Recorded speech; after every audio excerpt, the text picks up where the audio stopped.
turned my back on Western medicine and embraced everything else out there under the sun that was holistic, that was esoteric, that was spiritual, that had to do with, you know, the way you think. And I began studying and changing my thoughts and just basically everything about my life. And I just released my little ebook, my volume 1, Dying to Be Well, My Journey with Western Medicine. Thank you, Teresa, for being a part of that. Yes, you are. Great title, by the way. Thank you. And those of you that don't have it, I don't know if you signed your email with Stephanie. I'm going to send you a copy of it as my gift to you today for being in this space with me. I really appreciate that. Yeah, so one of the things I really got involved in was the study of the energy of actually the body, Daniel and I, healing and pranic healing, and also the energies that affect us kind of galactically and solarly, and a lot of that, the wisdom of that information came to me through the teachings of Kabbalah. So as an energy worker, as a pranic healer, we celebrate the moon, the full moon, because the energy is the strongest during the full moon. And that's why, you know, the word lunar, lunatic, lunacy is kind of, you know, known to people as when you're unbalanced. That's kind of what happens, is you kind of get a little bit, you know, off, and hospitals have more accidents and things happen during that time. But the thing is, when you're spiritually awake and aware, you have a really profound power to bring divine energy into your soul during those times. So right now, is the shift of the zodiac from one sign to another. We're going into Taurus. And so I want to talk a little bit about what that means. We all have a different zodiac sign. I'm a Scorpio. She's a Gemini. What are you? Sagittarius. Sagittarius. Aquarius. Scorpio. That's right. Aries. Aries. That's what we're in right now, moving from Gemini. How many Geminis do we have in here? Me. Okay. So 4. 4? No, you guys super insulting too. I get it. Do we have any Tauruses in the house? No? Okay, because that's the energy that we're going into right now. So the thing that's so interesting about the way Kabbalah looks at these energies is, you know, we have our zodiacs read and we get our horoscopes, and we see, you know, a lot of positive, motivational qualities that are going on with the zodiac. But the real true purpose of transformation is to look at the negative aspects that come along with the sign, so that we have the ability to transform those and shift them into positive. So that's what we're going to look at. And this is a really tough month we're going into. Taurans, as you know, you don't want to mess with them. Their energies are very strong, and they're known, if you do mess with them, to come at you with their horns. They're the bull. And some of the more notable Taurans were Hitler was one. Who else did we? It was Stalin. Yeah. And then there was Saddam Hussein. Saddam Hussein, yes. Yeah. So there's polar opposite energies that are available this month. So there's this really strong negative energy that can take place, and there's also a really strong, powerful healing energy that can take place during this month. So, you know, it's good to be aware of that, because you're going to see it in other people as well as yourself, and it's our opportunity to transform that and to take hold of the positive. There's also some really cool people. Barbara Streisand. Barbara Streisand, I think Shirley MacLaine, Jack Nicholson. Jack Nicholson, right. So, you know, but then when it goes to that negative place, it really goes to that negative place. So it's just good to be aware. And I'm going to show you a little video that's going to talk a little bit about exactly what the month of Taurus has in store. I'm Monica Berg. Welcome to Michael Berg's New Moon of Taurus. Kabbalah teaches each zodiac sign has a unique energy. This energy is based on its ruling planet. Whether or not you're born under this sign, you are still ruled by this energy when its power is prevalent in the universe. Understanding the characteristics of people born under a particular sign helps understand how you will feel and act this month. The sign of Taurus is represented by the bull. The bull is used to signify the sign of Taurus because it's an example of strength and power. High on the priority list of a Taurus is tranquility and daily routine. Though a Taurus person looks mild-mannered, if you disturb their peace, they can be hurtful. That's the expression, mess with the bull, and you'll get the horns. Taurans are usually very domestic, well known for their patience and tenacity, which can sometimes turn into bullheadedness. They perform best in slow, detailed work. Taurians are known for their love of beauty. They like the good life, enjoy fine dining and all the creature comforts. They usually dress impeccably, are neat, attractive, and in a constant search for stability in life. Willing to work hard to earn their pleasure makes them dependable workers and excellent entrepreneurs. One of their prominent physical characteristics is looking very grounded. They immediately come across as loyal, trustworthy, and friendly. It's a very important Taurian principle not to hurt or offend a single person. However, it's very rare to find a Taurian willing to go out of their way to go that extra mile. Their main challenge, and all of ours this month, is moving out of the comfort zone. Here's Michael Berg to explain the deeper secrets of the month of Taurus.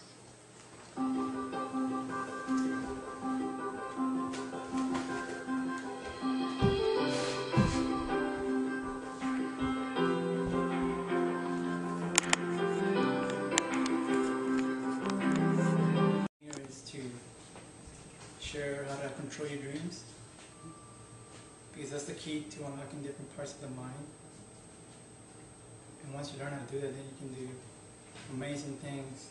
You can move objects, telekinesis, healing. It goes on. It goes. There's no limits. You only put your own limits, you know. But I'm just here to give you tools, and you embrace whatever works for you. Whatever doesn't work for you, just put it aside. And, you build your own little house, your own castle. Everybody has their own different techniques. Psychics. You can do healings. Different about it. But I'm just going to show you basic ways of how to control your dreams. And then it's up to you if you want to do it or not. But everything I do is positive energy, and it comes within.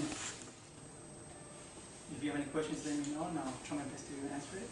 But I'm going to be doing a demonstration outside after everything is done. And right now, the first question for you is actually, has anybody seen themselves in the mirror?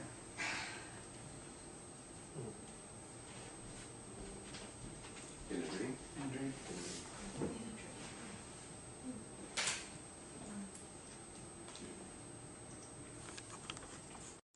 This is how it feels when you're in full control of your dream. You're aware of the table, the light, the CD, everything. This is how it feels. The first thing you want to do is look at your hands. You look at your hands when you're dreaming. And then you're going to look at your body. Once you do that, you're going to be like, okay, I'm dreaming. So whatever technique or ability you want to practice, you can start practicing. But the most important thing is every little detail counts. Emotion, love, belief, just every little movement you do counts. Once you learn how to pay attention to every little detail, you can bring that out and bring it out here to this dimension.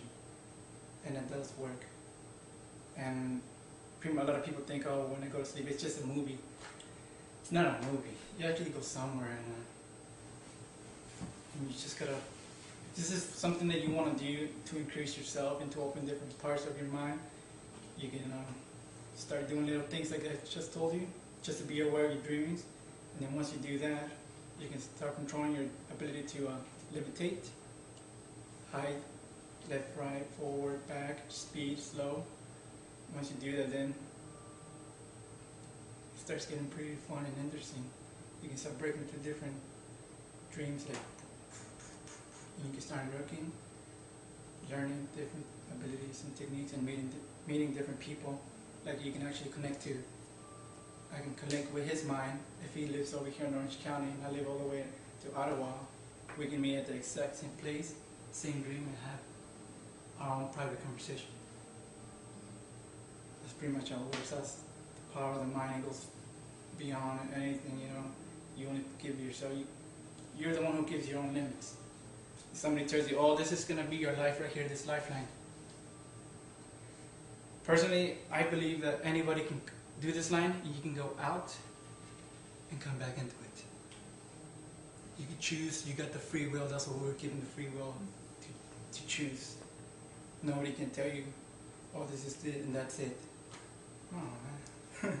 You want to be in control, you know, this is what makes us like wanting to grow in spiritually more.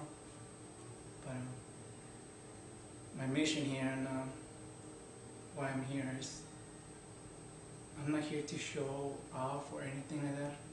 I'm just here to show you what's possible, what you can do, what everybody can do. You're just putting it and believing in it. And once you start doing that, and a lot of good things are going to be coming to you, and it's just wonderful. And I know a couple of you seen what I do, and it's just amazing. The first time I did it, I was dreaming that I wanted to move the cup so bad. I concentrated. I wanted, I believed it. It took like 5 minutes. I had tears coming out of my eyes. That's how bad I wanted it. You know, I just really, really wanted it. You guys are aware of this energy technique when you deposit in the day. You feel the magnet? Mm-hmm. Have you guys done it? Yes. I'm not sure. Well, we'll teach them later on like the basic energy tools. Once you learn how to connect your energy with other objects, then you can make objects move. You can do it with trees, with plants, you know, right? So, now I was talking to Hannah about earlier about different techniques that I'm going to be sharing later on. But I got to be careful to who I teach this to. Not just anybody can.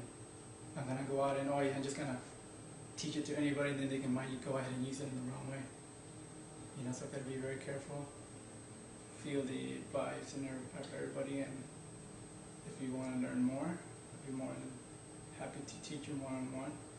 And then you go from there, you know. I'll give you the tools, and you decide what you want to do with it.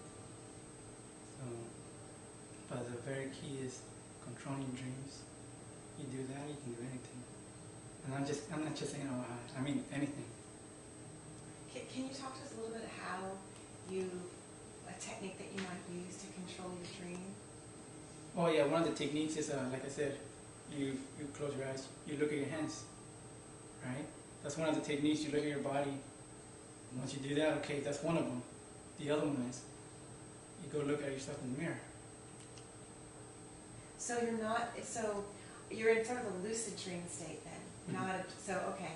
So you have sort of like, maybe, you know, David Wilcock, I've studied a lot of stuff with him, and one of the things that he talks about is to connect with your higher self.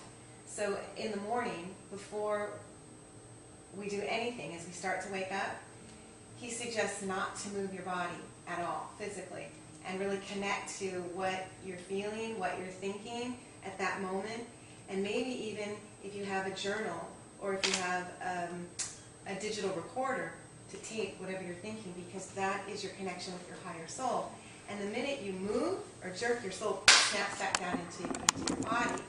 So from my perspective, I mean, I do remember a lot of dreams, but it seems that particular moment in the morning is where I would have the most awareness to be able to do what you're suggesting. Is that when you do it in the morning, or do you have... I do when I go to sleep, when I'm peaceful and I have no stress or nothing.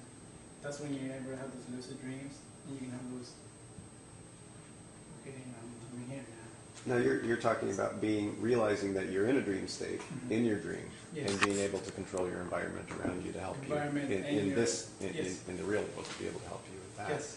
Because I know what you're talking about too, and that's where I have a lot of my interesting experiences, just as I'm waking up or just as I'm going to sleep, in that in-between place, where for some reason your spirit seems to be open to a lot of different things, and you seem to be able to connect spiritually.